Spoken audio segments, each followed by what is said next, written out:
in Indian-occupied Jammu and Kashmir, the occupying forces continue to show utter disregard for human life by systematically violating the fundamental norms of international humanitarian law and by using civilians as human shields.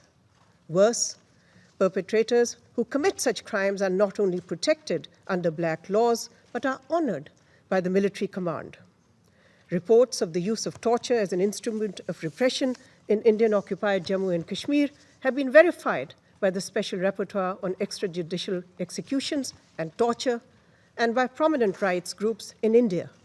For example, a recent evidence-based report draws attention, once again, to the culture of impunity and lists multiple cases involving chilling methods that are used to torture civilians.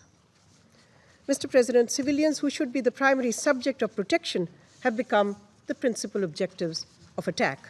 The Security Council, as the primary body tasked with maintaining international peace and security, should focus on the root causes of emerging and long-standing conflicts, including Palestine and Jammu and Kashmir, and find just solutions.